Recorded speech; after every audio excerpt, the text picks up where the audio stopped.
I wrote this book called Finding Shakespeare in America, and I traveled all over the country doing research for the book. And I was just amazed at the number of theaters I found, Shakespeare Gardens, festivals, libraries with amazing Shakespeare collections, public art like statues of the bard and his characters. And I started thinking, I realized that Shakespeare's roots in America run so deep. They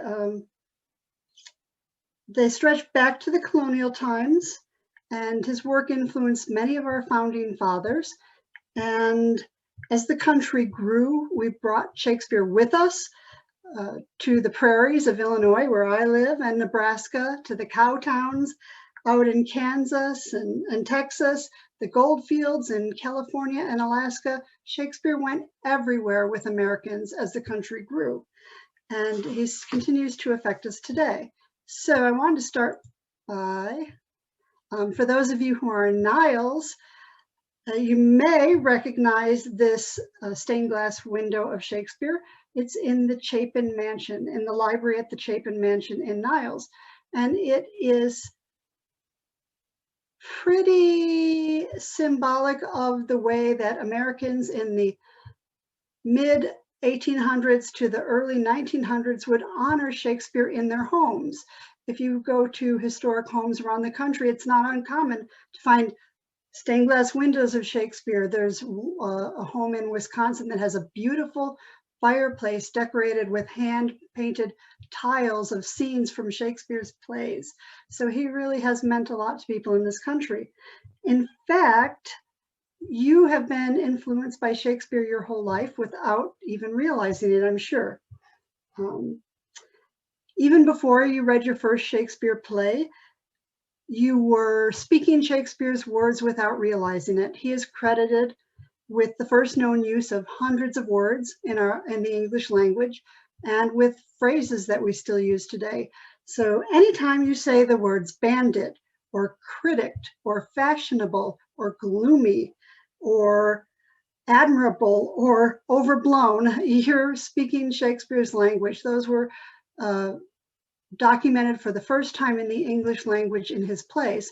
And anytime you use expressions like break the ice, dead as a doornail, good riddance, love is blind, too much of a good thing, fight fire with fire, heart of gold, what's done is done, you're speaking Shakespeare's words, because those are all phrases that came from his plays that we still use today. So again, before you ever read your first Shakespeare play, you were influenced, and you were influenced by the movies you watched, the TV shows you watched, the novels that you read, the music that you listened to, and you didn't even realize it. I have this habit of driving my husband crazy, because every time we're watching a movie or a TV show, I'll say Shakespeare quote, because it's just all around. So I'm going to ask an interesting question, and that is, what do we know about Shakespeare? Which seems like a really silly question, because we think we know a lot about Shakespeare, but in fact, we really don't know almost anything about his life. A lot of what you've heard or seen in movies is really fictionalized guesses. The only basic facts we know, we don't know exactly when he was born, although we can make a good guess. We have all of his plays and his sonnets, but we don't have any diaries or letters that he wrote. We don't even have any contemporary accounts from his fellow actors and playwrights that talk about his life as a playwright in London. So what we do know is that he was born in Stratford-upon-Avon, and he was baptized on April 26, 1564. We don't know exactly when he was born, but we celebrate his birthday on April 23rd because in those days, babies were typically baptized about within 3 days after they were born. His mother was from a prosperous farming family. She married a little bit beneath herself. His father was a glove maker and a town official who, throughout his adult life, was involved in a series of dodgy business deals. So there was some family relatives like we all have that you don't really want to acknowledge. He married Anne Hathaway in 1585. He was 18 and she was 26 and pregnant with their first daughter, Susanna. 5 years later, they had twins, Hamnet and Judith.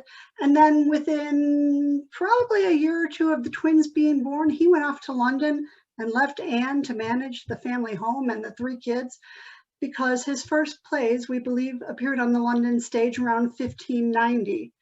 And it's likely that he didn't spend a lot of time going back and forth between London and Stratford, because it was not a quick and easy trip like it is today. By 1594, he was a member of the Lord Chamberlain's Men, which was a very successful theater company, and he was a partner, which made him a lot of money that he invested very wisely in real estate.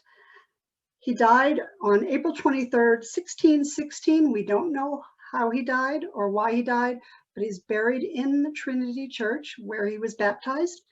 And of course, now it's this major tourist attraction. And if you want to learn more about what we do and don't know about Shakespeare, I recommend a book called Shakespeare: The World as Stage by Bill Bryson. It's really short, it's a quick read, and it gets behind all of the mythology and tells you what we know and what is mere speculation.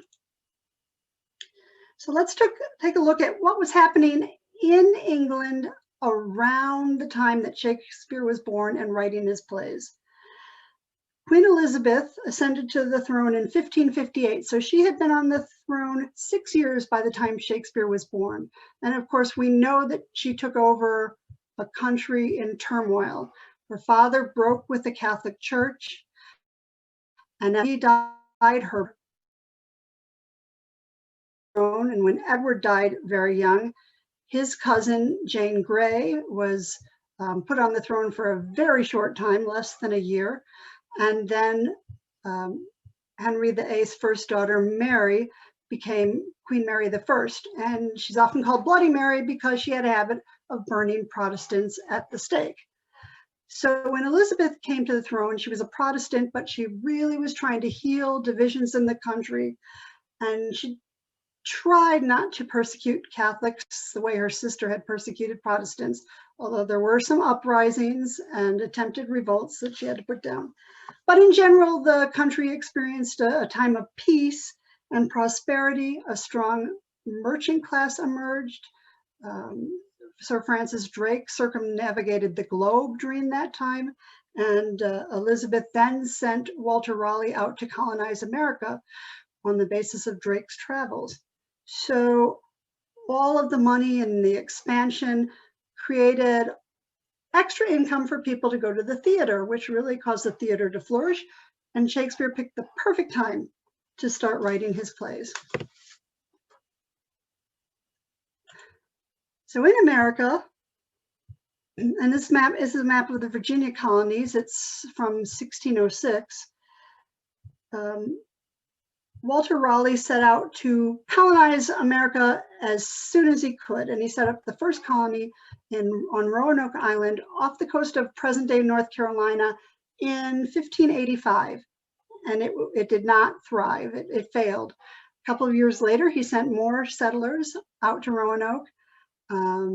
They also didn't thrive. When a ship came back for them to bring them supplies 3 years later, all the settlers were gone and they became known as the Lost Colony, which you may have heard of. But finally in 1607, Jamestown was founded in the Virginia colony, and that was the first successful English colony in America. So Shakespeare was alive when the first English explorers arrived in the New World, and at the time of the founding of both Roanoke and Jamestown. And we know that he was paying attention to what was going on, because we know that his work was influenced by a shipwreck of the Sea Venture, a ship of the Virginia Company, wrecked off the coast of Bermuda. And an account was written by one of the survivors who survived on this deserted island for a couple of years until they built their own ships to get off the island. And we know that Shakespeare read that account and was deeply influenced by it when he was writing The Tempest.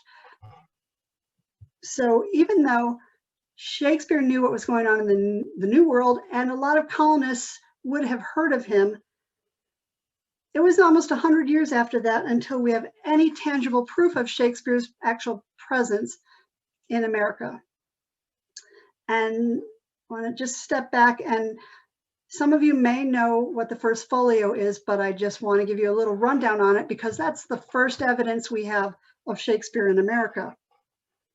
When Shakespeare was writing his plays, they were entertainment. They weren't great literature, and a lot of plays weren't even published.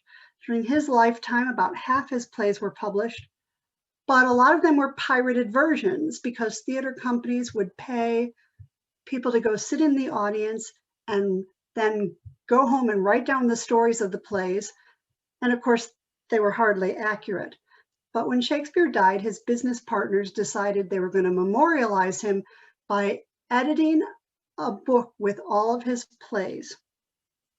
And they chose to put all these plays into what's called the folio format, which is a much larger book, used very expensive paper, was very expensive to produce, and it was the first time a book of plays had ever used that expensive format. The finished product was over 900 pages. We think that Hemans and Condell paid for about 750 copies to be printed, which took a year and a half. So after all the editing and all the printing, the final first folio was ready in 1623, which would have been 7 years after Shakespeare died. And without this book, we would not have Shakespeare as we know him today. It contained 36 of his plays, and almost half of them would be lost today if they hadn't been preserved in that book. Plays like The Tempest, The Taming of the Shrew, Macbeth, Julius Caesar, As You Like It, would be gone. Then, during the English Civil War, when the Puritans took over Parliament, they closed all the theaters from 1642 until 1660. And without the first folio, nobody would have even remembered most of Shakespeare's plays by the time the theaters reopened. And this first folio is why we have Shakespeare in America. Probably the early colonists were too busy trying to eke out a living to pay much attention to entertainment like plays. But remember that a lot of the early colonists were Puritans, and they thought that plays were vice. And a lot of communities and colonies banned plays for years. As a matter of fact, after the American Revolution, the state of Philadelphia didn't even legally allow plays as entertainment until 1789, and Massachusetts, where of course we have strong influence from the Pilgrims, the state didn't even allow plays to be performed publicly until 1793. So it's really not a surprise that we didn't see a lot of Shakespeare going on. However, the first known copy of the first folio of plays was recorded in America in 1695 in an inventory of a Virginia household's library. And by 1720s, Yale and Harvard had copies of his complete works.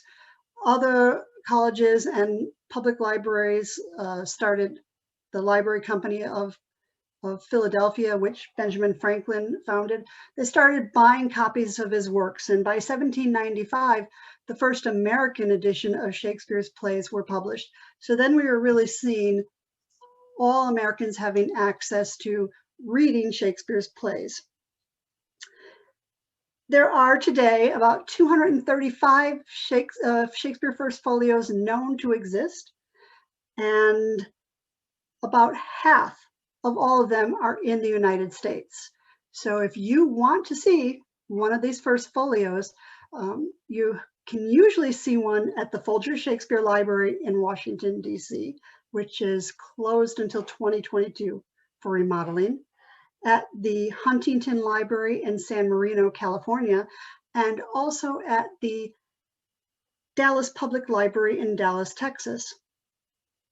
You can also see a lot of copies of the first folio that have been digitized and are available online.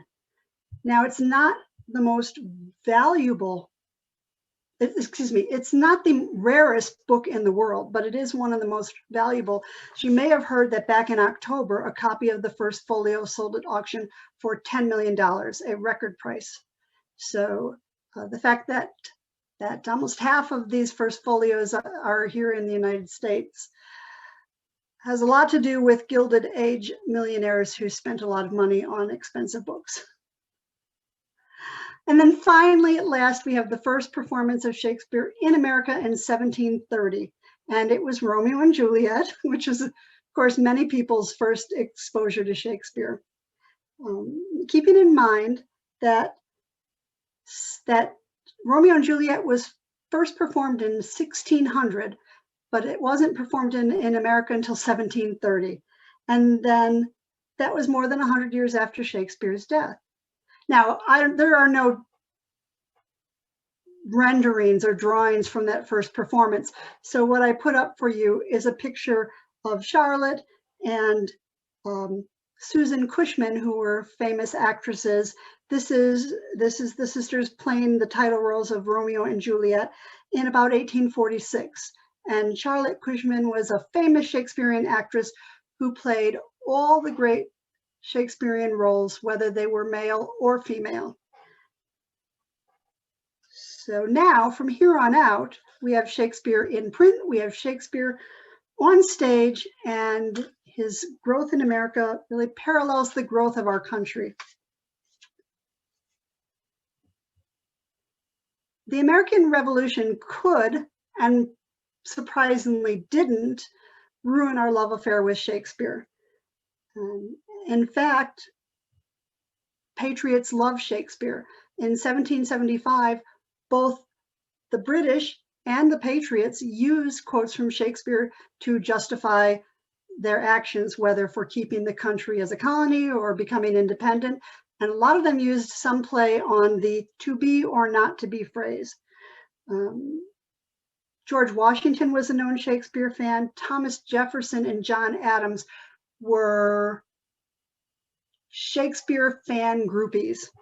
And so that had a lot to do with the fact that Americans continued to find Shakespeare acceptable, even though after the war, there was a discussion about whether America should still import any of its culture from Great Britain, whether we should read their literature and continue any of their traditions. But Shakespeare survived, again, in part because Thomas Jefferson and John Adams were such great fans. In fact, John Adams actually used quotes from Henry V to argue about the possibility of foreign governments interfering in who would become the president of the United States, and used those arguments to put stronger controls in place for electing the president.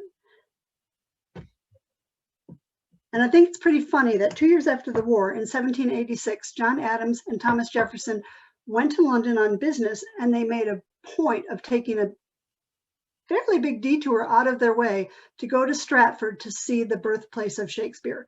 And I have to tell you, they were pretty disappointed because it was not the exciting tourist attraction it is today, but they both wrote about it, and they both felt that it was worth it to go to see where their idol was born.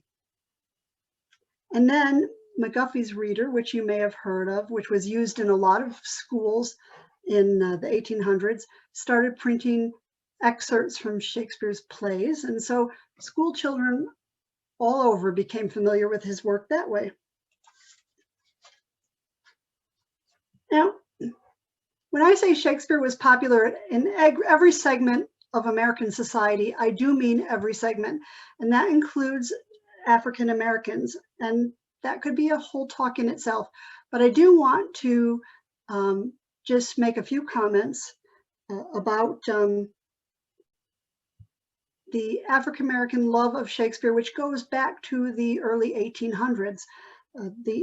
The African Grove Theater was founded in 1821 in New York, and you can see on the left, this is James Hewlett appearing as Richard III in the first production the African Grove Theater ever put on.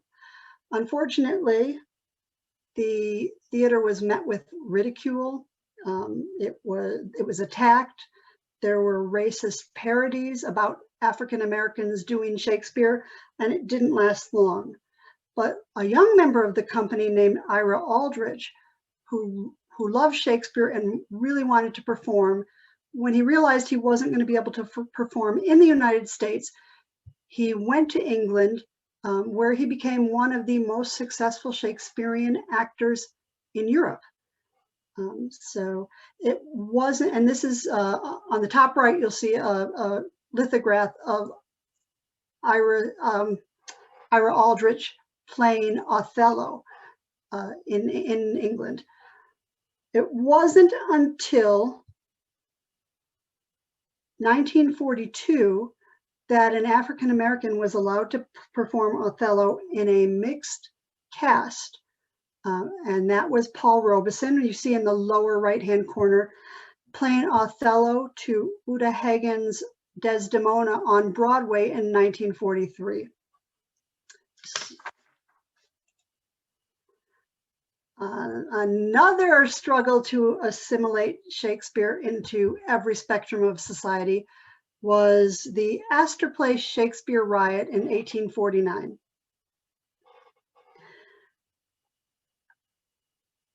As Americans spread out all over the country and they built towns, they often built what they called opera houses to show that they had achieved a level of sophistication. But most of the opera houses actually had a mix of entertainment, concerts, plays, vaudeville shows, lectures, and they were open to every level of society. But the Astor Opera House was different. It was built by elites, for the rich of New York, and they did almost everything they could to keep the working man out. There were some seats up in the balcony where poorer people could buy tickets, but if you wanted to sit in the see and be seen seats, you had to fork over big bucks, and you had to dress in your best evening wear. So it really kept the working classes out.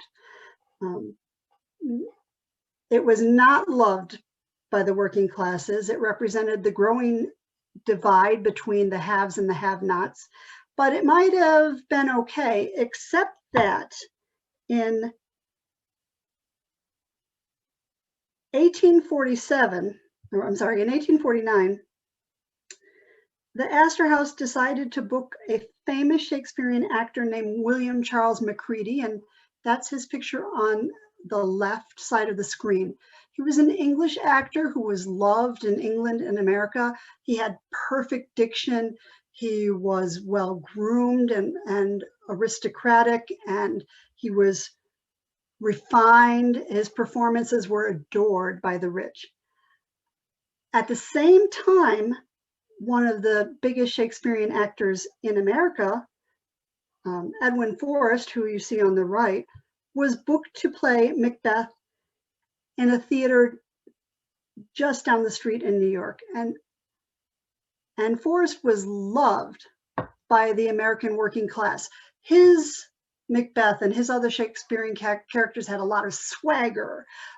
They were gruff, there was bravado, they were not refined. The way he portrayed them was not refined.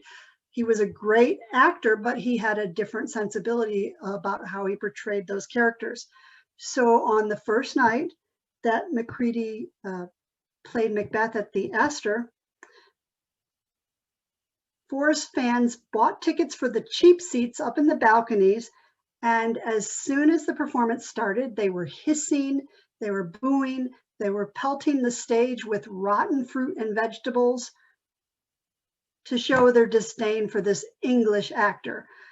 But then things went a little too far, and they started pulling up the seats and throwing them on the stage, so the performance was promptly canceled. Macready wanted to cancel all the rest of the performances, but his supporters convinced him to go ahead with a performance on the 10th of May. And what you see in the center is a poster that started appearing all over New York, plastered all over New York, comparing Macready's performance to English rule. So you can see it says Americans or English rule in the city. Working men, free men, stand up for your rights. You don't want to be ruled by the English. So on the night of the performance, again, Forrest supporters bought tickets in the cheap seats, but they weren't let in. There was a crowd of about 10,000 people outside of the Opera House, and there were about 200 policemen trying to keep them away from the Opera House. The governor staged the militia in a park nearby, and when the crowd started pelting the policemen with rocks, he called in the militia. The crowd attacked the militia, so they fired some warning shots. Didn't work. The crowd wouldn't disperse, so they started shooting into the crowd, killing a number of people, injuring dozens more. And that is the story of the Astor Place riot, and it did nothing to change the class divides in the city. And as Americans spread out west, Shakespeare went with them, and what you see here is a photo of a horse-drawn wagon of a traveling theater troupe pulling into the city of Sonora, California in the late 1800s. If you look closely, you can see that there's a banner on the side announcing their performance of Hamlet. And theater troupes like this crisscrossed the whole country during the 1800s and into the early 1900s. And when gold was discovered in California, these companies went there too. Mind you, they didn't just get to ride their carts across the United States. They actually would have to take a ship around South America and up to the California coast and then go inland with their wagons or their mule trains to get to these mining camps to perform. But it was worth it because they were idolized and adored. The miners, you would think, would be uneducated people, but most of them were just as familiar with Shakespeare's plays as the actors were. And most of these companies, they performed other plays, but Shakespeare was a big part of their repertoire. They often had 5 or 6 Shakespeare plays that they could perform at the drop of a hat. So they might roll into a mining camp and they could perform, for several days, a different play every day. And the miners knew these plays. They knew every word. If they didn't think the performance was adequate, they would boo and hiss and throw vegetables and rotten fruit, just like the crowd in New York. But if they loved the actors, they would shower bags of gold dust and gold nuggets up on the stage to reward the actors. And if they really liked to play, they would stop the actors and they would make them repeat a scene. So it was an interesting crowd to work for, but a lot of actors who really became well known during that period traveled out there to do that route. When there wasn't an indoor place to play, whether it was a theater or a saloon or a town hall or even a tent, they would perform outside. And so that was really the advent of America's love of outdoor Shakespeare, which we often call Shakespeare in the Park. And then you had in 1935 the Oregon Shakespeare Festival, which was really the first outdoor festival in the United States, and that took hold. And by the 50s, you had Shakespeare in the Park in New York. You had the Colorado Shakespeare Festival, the Kentucky Shakespeare Festival, the Utah Shakespeare Festival, all springing up in the 50s and the early 60s. So that's where the origin of Shakespeare in the Park or Shakespeare summer festivals really started to take hold. And another thing is that we love Shakespeare so much in America that as soon as we started making movies, we made movies of Shakespeare. And in fact, in 1908 in America, the first production of Shakespeare's Macbeth was made into a movie. And that was in 1908, obviously a silent film, but the first time that the play had ever been filmed. Now, lest you think that it was just the miners and the working men who loved Shakespeare, I want to talk a little bit about women and Shakespeare. And this is a picture of the members of the Lima, Ohio Shakespeare Study Group. And as you can see, they're in costume for a performance they are putting on of Shakespeare in the early 1900s, with women playing all the roles behind those false mustaches. By this time, Shakespeare was considered an essential part of every person's home library. If you went into someone's home and you saw nothing, no other books, you would see the Bible and a copy of Shakespeare's plays. And if people did not carry those with them, if the pioneers did not carry them with them as they migrated westward, when they got where they were going, they would order copies of Shakespeare's plays by mail order, because it was that important to show that you were an educated person to have a copy of Shakespeare's works in your house. And at that time, Shakespeare societies began popping up all over the country, in big towns and small towns and rural outposts in the middle of nowhere. And there were about 500 of them by the early 1900s. And some of them were co-ed, some of them were for men only, but a large number of them were created by women for women. And they're very important for their cultural and social interaction. And it was a form of education for women who often did not have the opportunity to advance their education much beyond, say, elementary school, or whenever it was that they would have had to leave school to go help on the family farms or to travel out west. So they took this very seriously as a form of education. In addition to putting on plays like these women are doing, they studied the plays and explored the themes in the plays, and they looked at them through the lens of what was going on in America at that time, which is something that we're still doing today. They sponsored lectures. They brought in sometimes well-known Shakespearean scholars to talk, and they did their own research and wrote their own research papers on different aspects of Shakespeare's plays.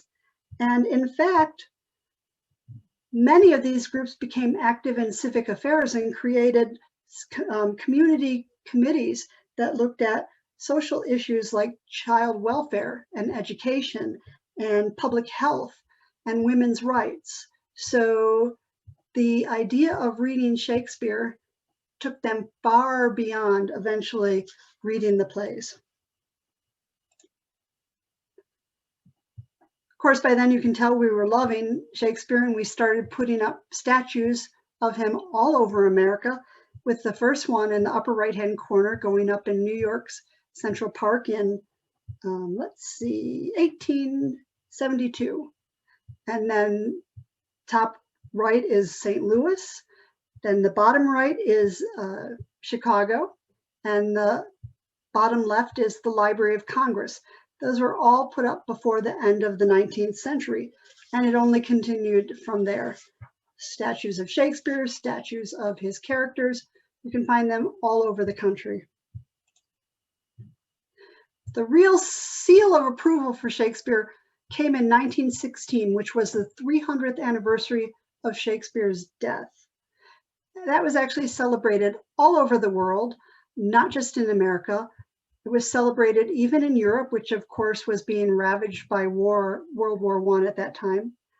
But in America, the creativity in celebrating the event was limitless. Not only did you have plays and readings, which you would expect, but you had concerts and operas, church services, more statues, and the creation of the first Shakespeare Gardens in America at that time. And those Shakespeare Gardens proved particularly popular.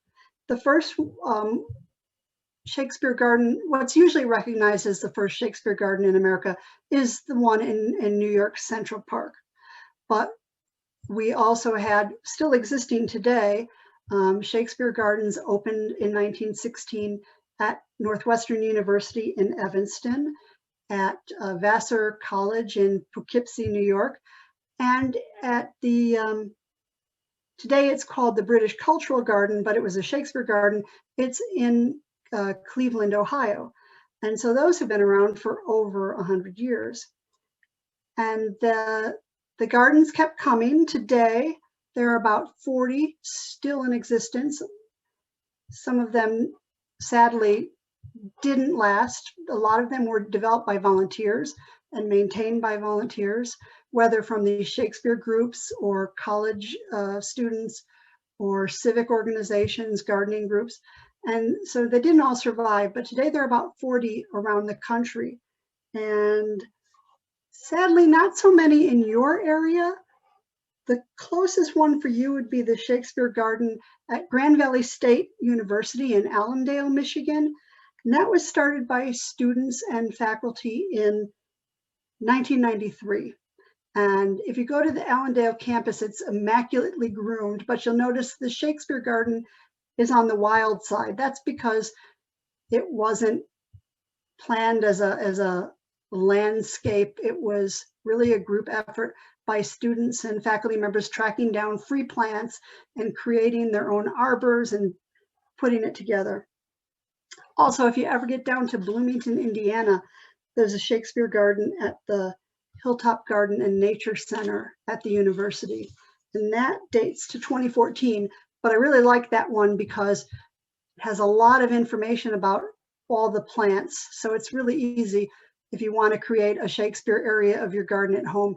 It's really easy when you walk through that garden to see what's planted and decide which plants you like, because it has all the information on the growing climates, and that's very helpful because a lot of Shakespeare's plants, he mentioned over 200 different plants, trees, shrubs, flowers in his plays, but a lot of them don't grow really well in the United States because they're from the English climate. And the other thing that Americans have really embraced is the Globe Theatre, which was the theater that Shakespeare's theater company built in London in 1599. It could seat 3,000 people, so really astounding in its size for that time period. And what you see in the upper left-hand corner of the screen is the recreated Shakespeare's Globe that is in London right now. On the right, you'll see the Old Globe Theatre. By the 1930s, Americans were recreating the Globe Theatre at every World's Fair and exposition that we put on. So you had one at the Chicago World's Exposition, and this one was for the California Pacific International Exhibition, the Old Globe.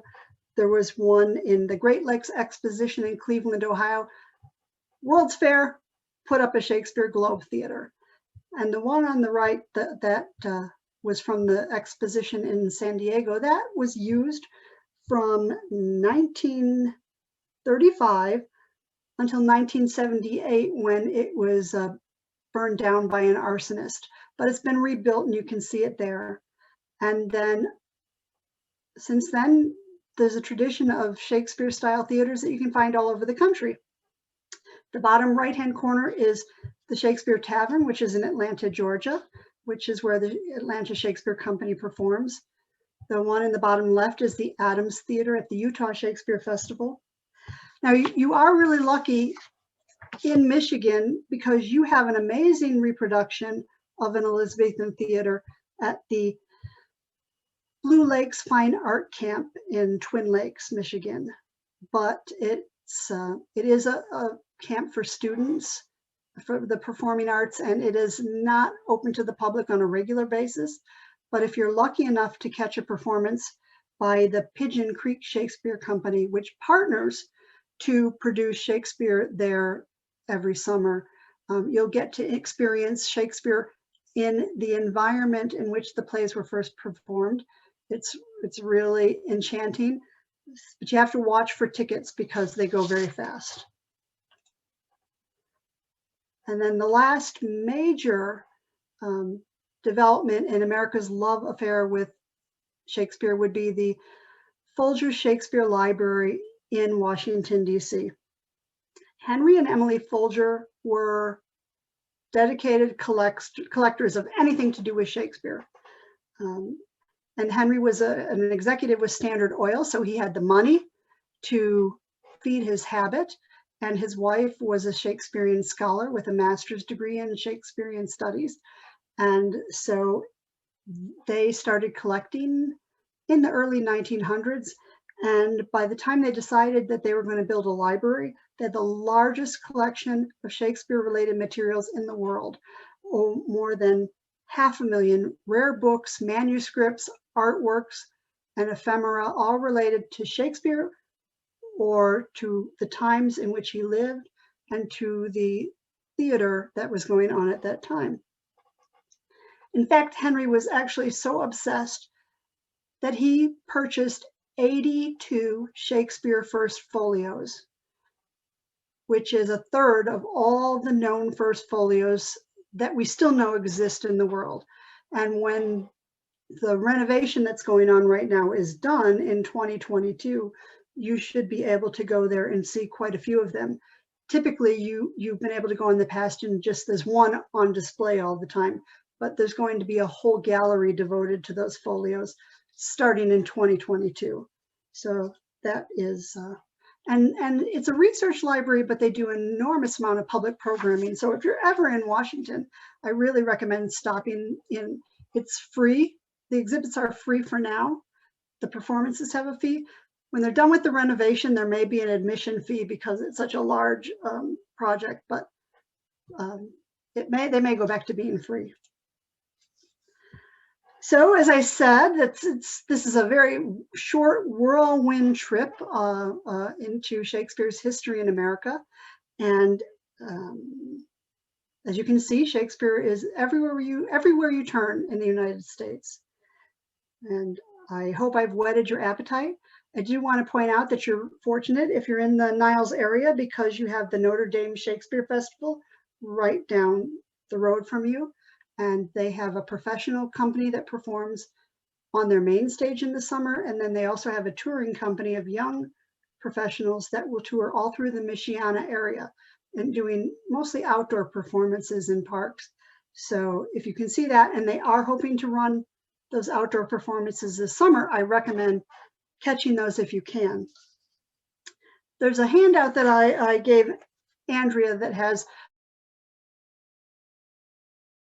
a list of local theaters, gardens, festivals, also some books that I recommend, and websites and podcasts. So I would say she can, if you touch base with her, she can send you a copy if you would like it. And those are just the image credits. So I hope this has inspired you to learn more about Shakespeare in America. You can order the book. You can buy the book at Casperson's if you're local, and you can order it from any independent bookstore, Amazon, Barnes and Noble, and you can go on my website to find out more information. So thank you very much. Curious if anybody's actually been able to attend a festival or participate in a Shakespeare book club or go to a garden. I haven't been to all of them, so I'd love to hear about some that you've been to. Last summer, my sister bought us tickets to go to Canada to see several plays. But because of the pandemic, we had to cancel them, and we have been crying so many tears. She reserved a bed and breakfast, picked out 4 plays for us to see over the weekend, and we were very, very sad. If you have the opportunity to go once everything's over, oh, it's wonderful. And you're right, because they run so many plays, you can see a lot of shows in a very short amount of time if you plan it right. You can also tour their costume shop, which is really fun, but you have to reserve that separately. Oh, I'll make a note of that. It is. Colleen, I think we went to one of the touring groups, might have been the student group at Fernwood. Is it possible that they would have shown there in their little amphitheater, kind of their little outdoor area? Yes, absolutely. I believe, Larry could correct me on this, but I believe when there's no pandemic, Fernwood is one of their stops every summer. Yeah, it was excellent. It was fun and funny and very light. And it was a great evening. It was really a lot of fun. So then if you get a chance to do that, I recommend that too. And I think they also show in Three Oaks out in the park. We've seen performances there with the same group, and someplace else in the area. Maybe somebody else can remember, but they kind of tour this whole area. yeah, which is a wonderful resource for you. If you want to see the main stage production, you have to buy tickets early because they believe they only have it's limited number of performances, but the traveling company goes to quite a few places over several weeks. So, and I believe Andrea told me that she went to see a performance of actors from the London stage, which is based at Notre Dame. And that's a group of London Shakespearean actors from some of the they performed at the Royal Shakespeare, with the Royal Shakespeare Company at Shakespeare's Globe, and they come over and spend a year here in the United States touring to, I think, mostly colleges, but they do performance here, which should be absolutely fabulous if you can see that as well. You bet. And again, I don't know when they'll be back because I doubt if they'll be here for the 21-22 school year, but keep your eye out. And if you're not from Michigan and you're in on this, they actually travel all over the country while they're here. So, and I want to know why Fernwood doesn't have a Shakespeare Garden, because you only have one in the whole state of Michigan. Ah. You need more. It's a good idea, And there is some talk about you appearing at Fernwood this summer to talk about Shakespeare in the Garden. Yes, I have a separate talk just about Shakespeare Gardens, which is really interesting. And there's so many different ways you can go with that in creating a garden. If you want to do it for kids as an educational project, if you want to have a very formal Elizabethan style garden, you can do so much. But yeah, that would be my goal, to go around the country talking about these gardens and encouraging people to develop them, because there should be more than 40, in my opinion. Sure, thank you. And Colleen, talking of kids, one of the parts I really enjoyed in your book was all the ideas for getting young people interested in Shakespeare. What tips would you have for those of us who either know young people, or maybe the library is thinking about younger programming? Mm-hmm. What suggestions do you have? Yeah, there's really no reason that kids as young as elementary school can't enjoy the plays. In fact, the Folger Shakespeare Library has a lot of resources for introducing really young kids to Shakespeare. And there's a series out there called Playing with Plays that is Shakespeare plays distilled for 3rd through 5th graders. And as a matter of fact, the author just is wrapping up his version of Antony and Cleopatra, which is really going to be interesting for elementary school students to perform. But I actually recommend getting them interested in the time period by going to a Renaissance festival, so they can sort of get a sense of the time in which Shakespeare lived. I think that's a good way to get them involved in the idea of who Shakespeare was. And then some theater companies will have Shakespeare birthday celebrations that are aimed at families, and they have all kinds of fun activities.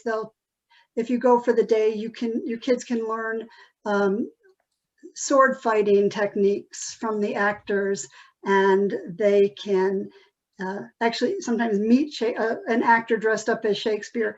They can hear some of the parts of the play and even try on costumes themselves, which is always fun.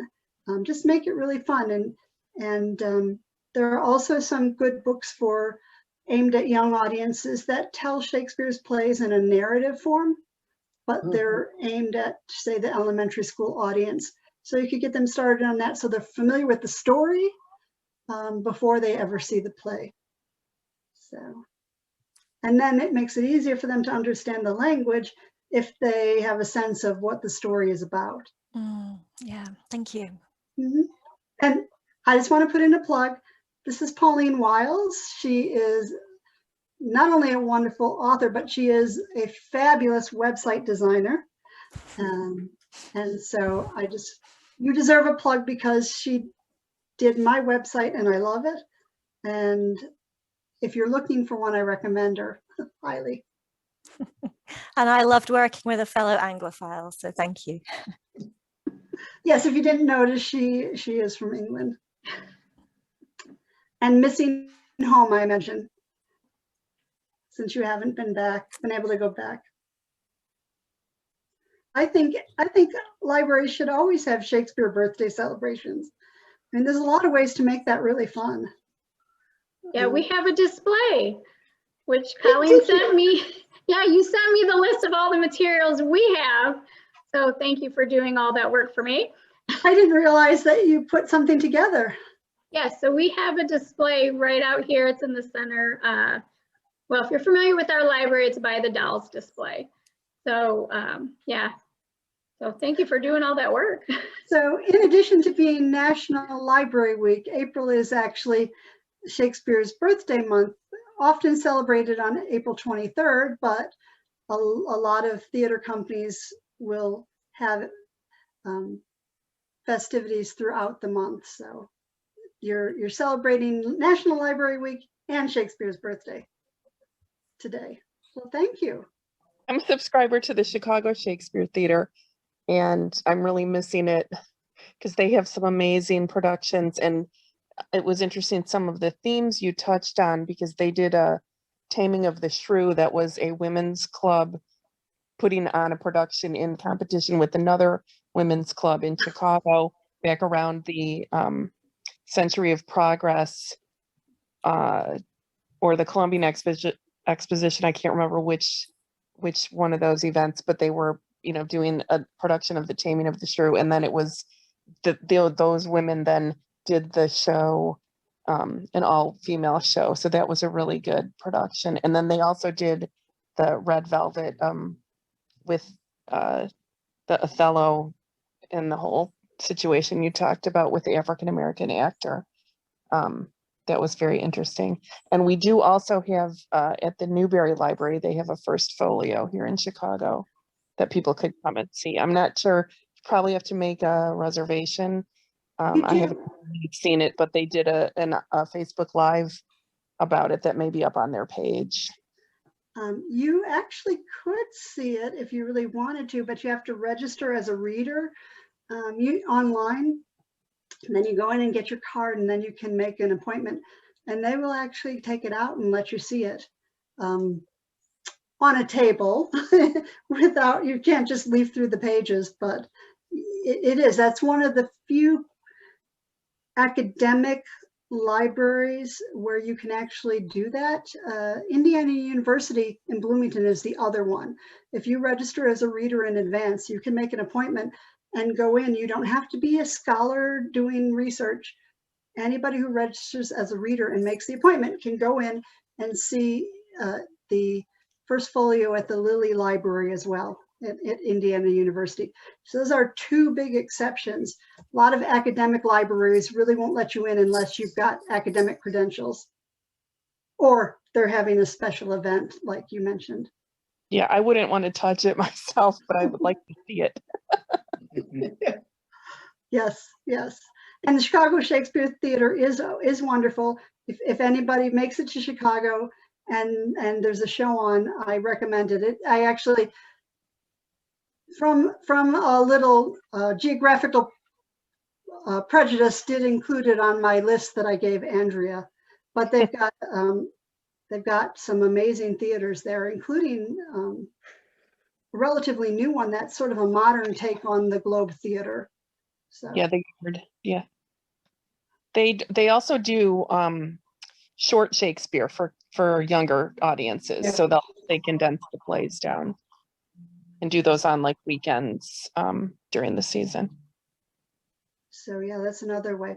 And they have a lot of materials on their website aimed at teachers, but if you're a parent, it can be useful too. Study guides for the different plays, and background information for the parents who feel like they don't know enough. It's really useful. Like I said, it's aimed at teachers, but I was reviewing a lot of it when I was writing the book, and I thought, oh, this is really great for the layperson to know all this background about these plays. So you don't have to just be a teacher to find it interesting.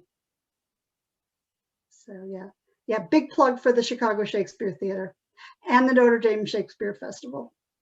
It's been a big pleasure talking to you tonight. Is there any more questions? All right, we want to thank you, Colleen. Thank you I had no idea Shakespeare influenced Americans so much. This was very, very interesting. So we want to thank you for joining us this evening. Thank you very much. Thank you everyone for attending. I appreciate it. All right. Bye-bye.